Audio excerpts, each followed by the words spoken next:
Saline কাণ্ডে সরব BJP বিধায়ক শঙ্কর ঘোষ। স্বাস্থ্যমন্ত্রীর পদত্যাগের দাবি। মুখ খুললেন আরও একাধিক বিষয় নিয়ে। ট্রাইব টিভি বাংলার মুখোমুখি শঙ্কর ঘোষ, দেখুন।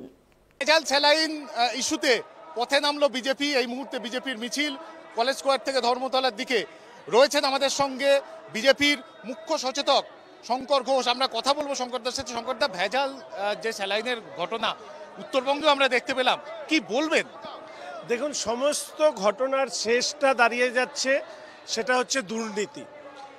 ফলে এই স্যালাইন কেন নিষেধাজ্ঞা সত্ত্বেও সেটাকে ব্যবহার করা হয়েছে এই নিয়ে প্রশ্ন মানুষের মধ্যে রয়েছে। ফলে স্বাভাবিকভাবে স্বাস্থ্যমন্ত্রীর পদত্যাগ এবং যে ডাক্তাররা সাসপেন্ড হয়েছে তাদের প্রত্যাহারের দাবি, ক্ষতিপূরণের দাবি, এগুলো অত্যন্ত গুরুত্বপূর্ণ।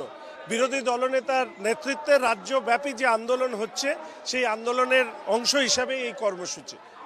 আমরা আরও একটা জিনিস আজকে দেখলাম যে হাঁসখালিতে সেখানে অস্ত্র উদ্ধার হচ্ছে, সিউড়িতে সেখানে ধর্ষণের মতো ঘটনা ঘটছে। সারা রাজ্য জুড়ে এই ধরনের পরিস্থিতি, কি বলবেন এই নিয়ে? এর থেকে প্রমাণিত হয় প্রশাসন ভেঙে পড়েছে। রাজ্যের মুখ্যমন্ত্রী যেখানে দুর্নীতি এবং অপরাধীদের মাথা হয়ে দাঁড়িয়েছে সেখানে এই ঘটনাগুলো ঘটাই স্বাভাবিক। ফলে মুখ্যমন্ত্রীর পরিবর্তন ছাড়া এই অবস্থার পরিবর্তন সম্ভব নয়।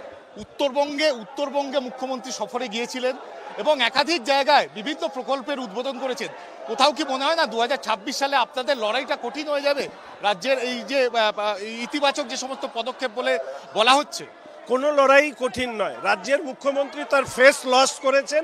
ফলে এই জিনিসগুলো যেটা হচ্ছে সেটা আইওয়াশ। আমি শুধু এইটুকু বলবো, মানুষ মমতার বিরুদ্ধে এবং তার ফল 2024-এ নিশ্চিতভাবে রাজ্যের মানুষ পাবেন। আমার শেষ প্রশ্ন, সিবিআইও আজকে শঙ্কর রায়ের মৃত্যুদণ্ডের আবেদন করে হাইকোর্টে গেছে।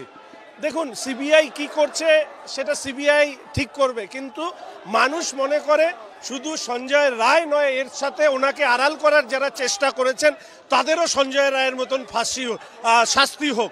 ফলে এই আইনি প্রক্রিয়ার মধ্যে দিয়ে, তদন্তের প্রক্রিয়ার মধ্যে দিয়ে যারা আড়াল করবার চেষ্টা করেছে তাদের মুখ সামনে আসুক, এটা মানুষ চান।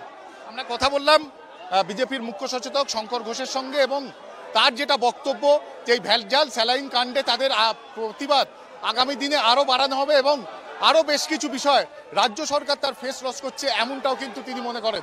ক্যামেরায় দেবরাজ দত্তের সঙ্গে ত্রয়ন চক্রবর্তী, ট্রাইব টিভি বাংলা।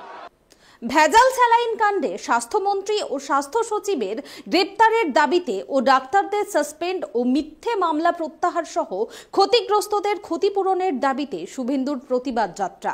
এই মিছিল থেকে মুখ্যমন্ত্রী মমতা বন্দ্যোপাধ্যায়ের বিরুদ্ধে নানান স্লোগান তুললেন শুভেন্দু অধিকারী। দেখুন কি বলছেন তিনি। বিজেপি রাস্তায় নেমেছিল বলে আমরা এটা ছাড়বো না। ডক্টর শরদ্দত্ত মুখার্জির নেতৃত্বে গভর্নরের কাছে যাচ্ছে, সঙ্গে মাম্পি সিং এর হাজবেন্ডও থাকবে। 4টের সময় আমরা যাচ্ছি। আমরা এটা কন্টিনিউ করব। যে দুজন পিল করেছেন ডক্টর বিশ্বপতি মুখার্জি এবং অ্যাডভোকেট কৌস্তব বাগচি, তারাও থাকছেন। 30 তারিখে হাইকোর্টের পরবর্তী ডেট আছে। আমরা লিস্ট পাবলিশ করতে বলবো। যাদের বিষ স্যালাইন দিয়েছেন মমতা বিষ ঢুকিয়েছে হাজার হাজার লোককে, লক্ষ লক্ষ মায়ের শরীরে। তালিকা চাই। গোটা ব্যাপারটাকে রাজ্য সরকার হিউম্যান এরর হিসেবে দেখালো।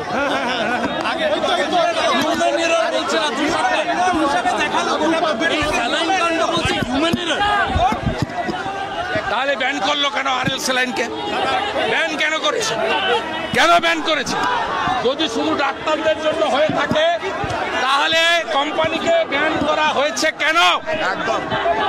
মানুষ জানতে চায়, বিজেপি জানতে চায়, পশ্চিমবাংলার জনগণ জানতে চায়।